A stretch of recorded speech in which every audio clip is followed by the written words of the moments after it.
Las plagas de Egipto y la sangre de la redención. El sol abrasador del desierto egipcio quemaba la piel de los esclavos hebreos mientras cargaban ladrillos de barro bajo el látigo implacable de los capataces. El aire era denso, cargado con el olor a sudor, arcilla mojada y sufrimiento. Las pirámides se alzaban hasta el horizonte como monumentos a la gloria del faraón, construidos con la sangre y las lágrimas de un pueblo que ya no tenía esperanza. 400 años. 4 siglos de cautiverio. Generaciones nacieron y murieron bajo el yugo egipcio, sin conocer nunca la libertad. Los niños crecieron viendo a sus padres encorvados, exhaustos, envejeciendo antes de tiempo. Las madres acunaban a sus bebés con canciones de un Dios que parecía haberlos olvidado. Los ancianos contaban historias de Abraham, Isaac y Jacob, pero estos relatos parecían leyendas lejanas, ecos de un pasado que quizá nunca regresaría. En las aldeas hebreas de Goshen, casas sencillas de ladrillo de barro estaban apiladas unas contra otras. Niños descalzos corrían por las calles estrechas y polvorientas. Las mujeres molían grano en piedras mientras hablaban en voz baja, siempre alertas ante los soldados egipcios que patrullaban la zona. El Nilo, ese río sagrado y poderoso, serpenteaba por la tierra negra y fértil, dando vida al desierto pero también recordando a los hebreos que estaban en tierra extranjera. Pero en medio del silencio de la desesperación, comenzó a alzarse un grito. No era fuerte, pero sí profunda. Surgió del desamor de madres que perdieron hijos arrojados al río. Venía de los hombres rotos que ya no podían soportar cargar piedras. Venía de ancianos que querían morir libres. Y este grito llegó hasta los cielos y llegó a los oídos del Dios de Israel. El Señor ha oído. El Señor ha visto. El Señor recordó el pacto con Abraham. Y Dios decidió actuar. La llamada de Moisés. En el palacio del faraón, con sus gigantescas columnas decoradas con jeroglíficos dorados, cortinas de lino fino y suelos de mármol pulido, el gobernante de Egipto se consideraba a sí mismo un Dios viviente. Sus sirvientes se inclinaron al suelo al pasar. Sus palabras eran ley. Su poder parecía absoluto. Las paredes del palacio estaban adornadas con pinturas de batallas victoriosas, dioses egipcios con cabezas de animales y el faraón en su trono, recibiendo la adoración de todos. Fue ante este trono cuando Moisés se presentó. Un hombre de 80 años, con barba gris y manos callosas de décadas en el desierto, sosteniendo solo un simple bastón de pastor. A su lado, su hermano Aarón. Detrás de ellos, sin ejército, sin armas, sin oro. Solo un mensaje del Dios de Israel. Así dice el Señor, el Dios de Israel, dejad ir a mi pueblo. El salón resonaba con las risas de los cortesanos egipcios. El faraón se apoyó en su trono dorado, con los ojos pintados de cul brillando con desprecio. Los enormes pilares del palacio parecían burlarse de la audacia de esos dos viejos hebreos. ¿Quién es el Señor para que yo oiga su voz y deje ir a Israel? No conozco al Señor y no dejaré que Israel se vaya. El corazón del faraón era tan duro como las piedras de sus pirámides. Y así comenzó el enfrentamiento entre el verdadero Dios y los dioses de Egipto. Primera plaga, aguas en sangre. El siguiente amanecer trajo una escena que Egipto nunca olvidaría. Moisés y Aarón se encontraron con el faraón en la orilla del Nilo, donde solía realizar sus rituales matutinos. El río sagrado, venerado como un dios, fluía majestuoso, sus aguas verdes reflejando el cielo. Los barcos de papiro deslizaban suavemente. Los pescadores lanzan sus redes. Las mujeres llenaban jarras de barro. Entonces Moisés levantó su bastón y lo extendió sobre las aguas. Lo que ocurrió después desafiaba toda lógica natural. El agua empezó a cambiar. Primero una mancha roja, luego otra más. En cuestión de segundos, todo el río estaba rojo como la sangre. No era una ilusión. Era sangre de verdad, densa, con olor a muerte. El pez empezó a flotar, hinchado y muerto. El hedor se extendió por las orillas. El agua que dio vida a Egipto trajo ahora la muerte. La gente corría con sus jarras, intentando salvar el agua limpia, pero ya era demasiado tarde. Incluso el agua almacenada en las casas, en los recipientes de piedra y en las cisternas, se había convertido en sangre. Todo Egipto tenía sed. Desesperados, los egipcios cavaron en las orillas del río, buscando agua potable en la tierra. Pero el faraón regresó a su palacio, bebiendo vino de sus reservas privadas, y endureció aún más su corazón. Segunda plaga, la invasión de las ranas. Pasaron 7 días con el Nilo ensangrentado. Entonces, una mañana húmeda, comenzó la segunda plaga. Al principio, solo eran unas cuantas ranas saltando del río. Nada fuera de lo común. Pero luego llegaron más. Y más. Y más. En minutos, había miles. En horas, millones. Ranas verdes y gordas, saltando por todas partes, cubriendo el suelo como una alfombra viva y detestable. Entraron en los lujosos palacios y en las chozas más humildes. Invadieron las habitaciones, saltando sobre las camas de lino fino del faraón y sobre las esteras de paja de los pobres.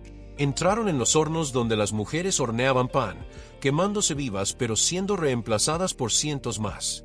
Cayeron en los cuencos de comida, las jarras de agua, la ropa almacenada. No había forma de escapar del incesante sonido de sus croares, día y noche. Las calles de Egipto eran intransitables. Cada paso aplastaba ranas, dejando un rastro de cuerpos viscosos. El sonido de un croar era ensordecedor. Los niños lloraban, incapaces de dormir. Los adultos se volvieron locos con el ruido constante y la imposibilidad de preparar comida limpia. El faraón llamado Moisés: «Ruega al Señor para que se lleve las ranas, y dejaré ir al pueblo». Moisés rezó, y al día siguiente, todas las ranas murieron al mismo tiempo. Pero el alivio fue breve. El olor de millones de ranas muertas pudriéndose bajo el sol era insoportable. Los egipcios los agruparon en montones, enormes montones de cadáveres que apestaban a horrores. Pero cuando el faraón vio que había alivio, se retractó. Tercera plaga: piojos. Sin previo aviso, Aarón extendió su bastón y golpeó el polvo del suelo. Y ocurrió lo imposible. Cada grano de arena, cada partícula de tierra convertida en diminutos piojos, casi invisibles pero mortalmente molestos. Cubrieron todo. Infestaron el cabello de los egipcios, sus ropas, sus camas. Mordían sin parar, provocando picor incesante. Atacaron a hombres, mujeres, niños, animales. Incluso los sacerdotes del faraón, tan impecables con sus túnicas blancas y cabezas rapadas, estaban cubiertos de piojos, rascándose desesperadamente. Los magos de Egipto, hombres considerados poderosos y sabios, intentaron replicar el milagro con sus encantamientos, pero fracasaron estrepitosamente. Por primera vez admitieron ante el faraón: «Este es el dedo de Dios». Pero el corazón del faraón seguía duro como el granito. Cuarta plaga: enjambres de moscas. La cuarta plaga trajo una clara distinción. Dios trazó una línea invisible pero absoluta entre los egipcios y su pueblo. Nubes de moscas, tan densas que oscurecían el sol, invadieron los hogares egipcios. No eran moscas ordinarias, sino enjambres voraces que pican y hacen la vida imposible. Cubrían la comida, caían en las caras, entraban en las orejas, la boca, la nariz. El zumbido era constante y desesperante. Pero en Gosén, donde vivían los hebreos, no había ni una sola mosca. El cielo estaba despejado. Los niños jugaban en silencio. Las familias comían en paz. La distinción era innegable. El Dios de Israel protegía a su pueblo. Los egipcios miraban con envidia la tierra de Gosén. ¿Cómo fue posible? La frontera no tenía muros altos ni barreras físicas, pero las moscas simplemente no la cruzaban. El faraón volvió a prometer dejar marchar al pueblo, pero cuando la plaga cesó, volvió a retroceder. Quinta plaga: peste en animales. La quinta plaga ha golpeado el corazón de la economía egipcia. Una plaga violenta y fulminante cayó sobre el ganado egipcio. Magníficos caballos que tiraban de los carros de guerra cayeron muertos. Los bueyes fuertes que araban los campos simplemente dejaban de respirar. Ovejas, cabras, camellos, burros, todos los rebaños egipcios fueron diezmados. En los campos, el olor a muerte animal era asfixiante. Los agricultores lloraban delante de sus rebaños muertos, representando años de trabajo perdido. La riqueza de Egipto literalmente se estaba pudriendo bajo el sol. Pero en Gosén no murió ni un solo animal hebreo. Sus ovejas pastaban en paz. Sus bueyes mugieron sanos. Sus burros cargaban sin problema. El faraón lo hizo revisar. Los mensajeros regresaron confirmando: no había muerto ni un solo animal hebreo. Pero el corazón del faraón permaneció inquebrantable. Sexta plaga: úlceras. Sin previo aviso, Moisés sacó puñados de ceniza del horno y los lanzó al aire ante el faraón. El polvo fino se elevó como una nube y se extendió por todo Egipto, invisible pero devastador. Y entonces comenzó la peor plaga física hasta ese momento. Heridas supurantes, úlceras dolorosas y tumores inflamados comenzaron a aparecer en la piel de los egipcios. Empezó con un picor, luego enrojecimiento, después ampollas que se convirtieron en heridas abiertas, purificadoras e insoportablemente dolorosas. Nadie se salvó. Ricos y pobres, jóvenes y viejos, todos estaban cubiertos de heridas. Los sacerdotes egipcios, que debían ser ritualísticamente puros para servir en sus templos, ya no podían cumplir con sus deberes. Ni siquiera podían ponerse de pie ante Moisés, gimiendo de dolor. Las calles estaban llenas de gente sufriendo, algunos delirantes de fiebre, otros incapaces de moverse por el dolor. Los médicos egipcios, con toda su sabiduría y hierbas, no tenían cura. El olor a carne infectada se mezclaba con el calor del desierto. Pero, una vez más, en Gosén, la piel de los hebreos permaneció limpia y sana. Séptima plaga, granizo e incendio. Dios envió una advertencia a través de Moisés: mañana enviaré la peor tormenta que Egipto haya visto jamás. Reúne a tus sirvientes y animales dentro, o morirás. Algunos egipcios, aterrorizados por las plagas anteriores, obedecieron. Otros, aún burlones, dejaron a sus sirvientes y animales en el campo. Al día siguiente, el cielo se oscureció de una forma antinatural. Se formaron nubes negras y pesadas, cargadas de electricidad. Entonces comenzó, relámpagos atravesaron el cielo en sucesión, iluminándolo todo con una luz blanca cegadora, seguida de un trueno tan fuerte que hizo temblar los edificios. Y del cielo cayeron piedras de hielo del tamaño de puños, mezcladas con fuego. Era imposible. Granizo y fuego, elementos opuestos, cayendo juntos. El granizo destruyó todo en el campo: trigo, cebada, lino, árboles. Las piedras de hielo perforaban hojas, rompían ramas, mataban animales que habían quedado fuera. Y el fuego, descendiendo en forma de rayos, corría por el suelo, quemando todo lo que el granizo no había destruido. Los sirvientes egipcios que estaban en el campo fueron alcanzados y asesinados. Árboles centenarios estaban partidos por la mitad. Plantaciones enteras, meses de trabajo, se convirtieron en escombros en minutos.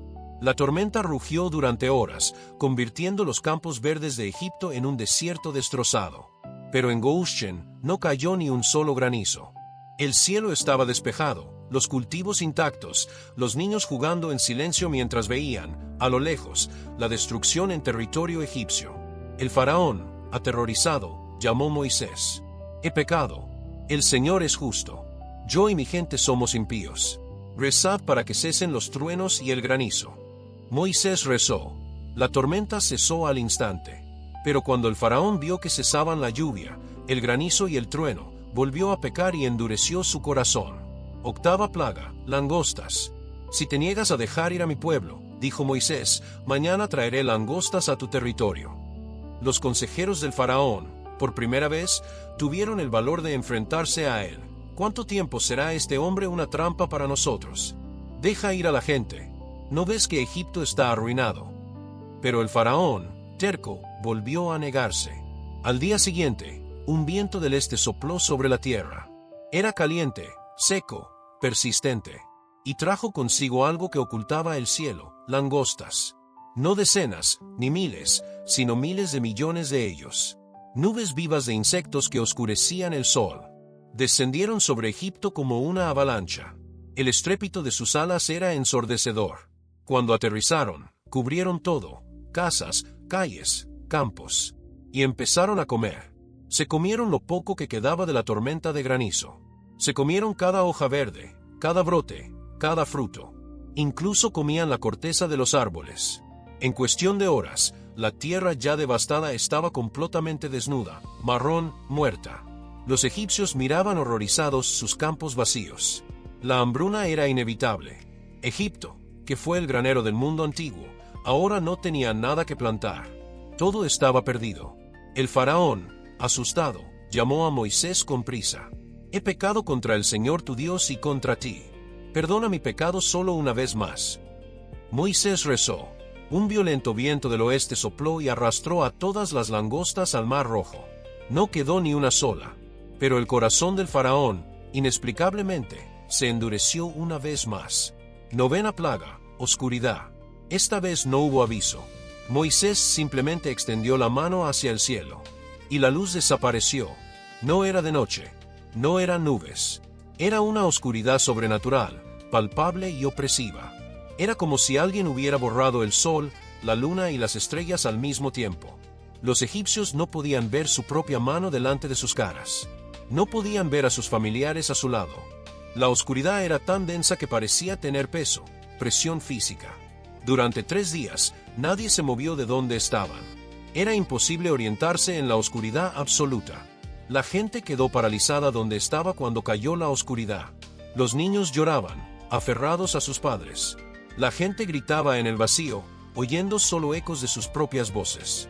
El terror de la oscuridad era psicológico y espiritual. Pero en las casas de los hebreos, había luz. Luz natural, cálida, reconfortante. Podían ver a sus familias, podían trabajar, podían vivir con normalidad. La diferencia no podría ser más clara. Cuando la oscuridad finalmente se disipó, el faraón llamó a Moisés, furioso. «Vete, sirve al Señor, pero dejad a vuestros rebaños aquí». «No», respondió Moisés con firmeza. «No quedará ni un solo clavo. Nos llevaremos todo». El faraón estalló en rabia. «Sal de mi presencia. No te presentes más ante mí, porque el día que me veas, morirás». «Como dijiste», respondió Moisés con calma. «Nunca volveré a ver tu cara». La 10ª plaga, la muerte del primogénito. Entonces Dios anunció a Moisés la última plaga, la más terrible de todas. A medianoche el Señor pasaría por Egipto, y moriría todo primogénito egipcio, desde el hijo del faraón que se sentaría en su trono hasta el hijo de la sirvienta que estaba detrás del molino, y todos los primogénitos de los animales. Habría un gran clamor en todo Egipto, como nunca antes hubo ni volvería a haberlo. Pero Dios ha provisto para su pueblo. Dio instrucciones precisas y detalladas que debían seguirse al pie de la letra. Cada familia hebrea debía elegir un cordero. No cualquier cordero, sino un cordero sin imperfecciones, perfecto, un macho de 1 año.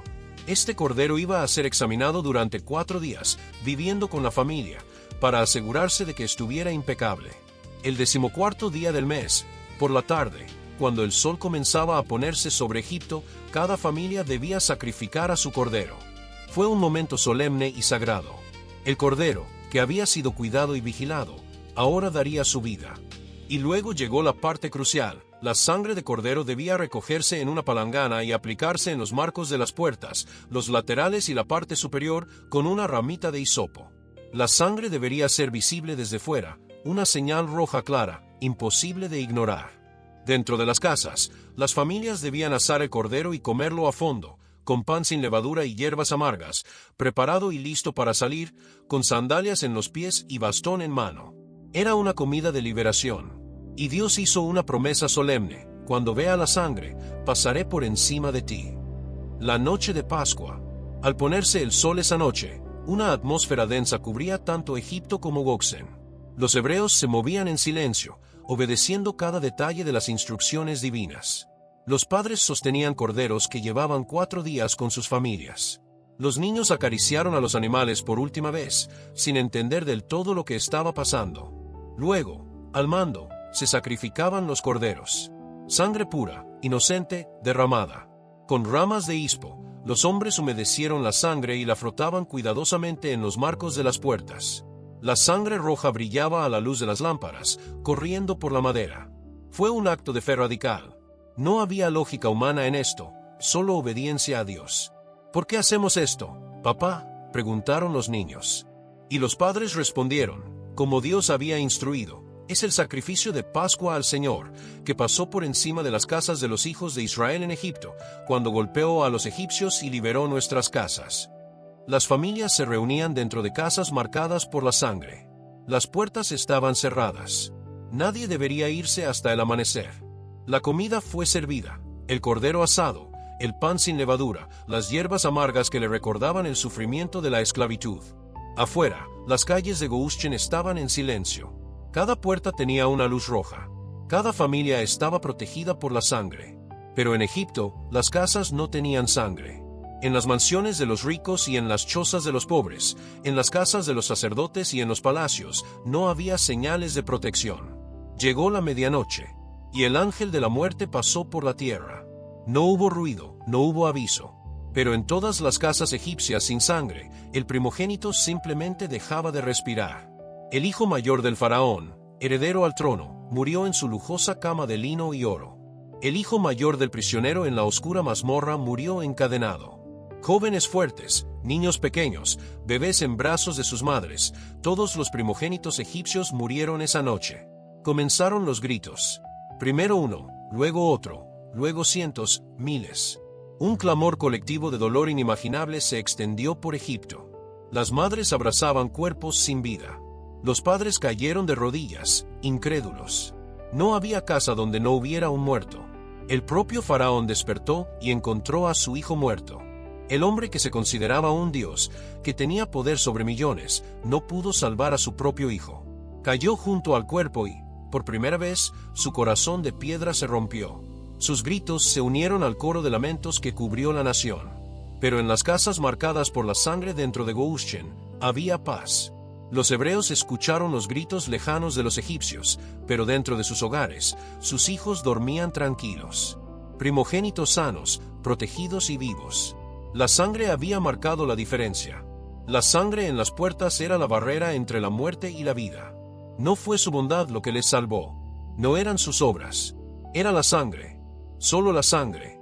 Todavía era de noche cuando los mensajeros del faraón llamaron a las puertas de las casas hebreas, llamando a Moisés y a Aarón. El rey roto envió un mensaje desesperado. Levantaos, salid de entre mi pueblo, vosotros y los hijos de Israel. Ve, sirve al Señor como has dicho. Lleva tus ovejas y tu ganado y vete. Y bendíceme también. Los egipcios, en su desesperación y temor a más muertes, no solo permitieron que los hebreos se fueran, sino que les suplicaron que fueran. Dieron joyas de plata y oro, ropa fina, todo para acelerar la partida del pueblo de Dios. 600,000 hombres, sin contar a mujeres y niños, unos 2 millones de personas, se prepararon para marcharse. Familias enteras se reunieron en las calles. Los animales se reunían en inmensas manadas. Las tiendas estaban enrolladas. Se cargaron pertenencias y empezaron a caminar. Generaciones que habían nacido esclavas ahora caminaban en libertad. Los niños que nunca habían conocido otra vida que no fuera el trabajo forzado ahora avanzaban hacia una promesa. Los ancianos que pensaban que morirían esclavos ahora respiraban aire libre. Las calles de Goshen, que antes resonaban con llanto y lamentación, ahora vibraban con canciones de liberación. Las madres llevaban bebés. Los hombres lideraban rebaños. Los jóvenes ayudaron a los mayores. Todo el pueblo se movía como un solo cuerpo, unido por la experiencia de la sangre que los salvó y por la esperanza de la tierra prometida. Cuando salió el sol esa mañana, los hebreos ya estaban lejos. Detrás de ellos dejaron Egipto en luto, sus campos destruidos, su economía arruinada, su poder roto. Por delante estaban el desierto, el mar rojo y el encuentro con Dios en el monte Sinaí. Pero en ese momento, mientras caminaban bajo el cielo abierto, una verdad brilló en cada corazón hebreo: Dios había cumplido su promesa. Había oído sus gritos. Él la había visto sufrir. Y los había redimido con un brazo fuerte y un juicio poderoso. 400 años de esclavitud habían terminado en una sola noche. La noche de sangre. Noche de Pascua. Las plagas de Egipto no fueron solo demostraciones de poder. Cada plaga era un juicio directo contra los dioses de Egipto. El Nilo, venerado como una deidad, se transformó en muerte. El sol, considerado supremo, fue extinguido por la oscuridad. Los animales sagrados murieron. Los sacerdotes estaban impotentes. Todo el panteón egipcio fue humillado ante el único Dios verdadero. Pero la última plaga trajo la revelación más profunda. La salvación no llega por la fuerza, no llega por el esfuerzo humano, no llega por la bondad personal. La salvación viene por sangre. Las familias hebreas no eran mejores que las egipcias. No eran moralmente superiores. No merecían más protección. La única diferencia entre la vida y la muerte esa noche era la sangre en los marcos de las puertas. El ángel de la muerte no preguntaba por el carácter, por las buenas obras, por la religiosidad. Solo buscaba una cosa: sangre. Donde había sangre, había vida. Donde no había sangre, había muerte. Esa sangre de cordero, derramada la noche del 14º día, marcando las puertas de las casas hebreas, era un presagio, una sombra de otro cordero que llegaría siglos después.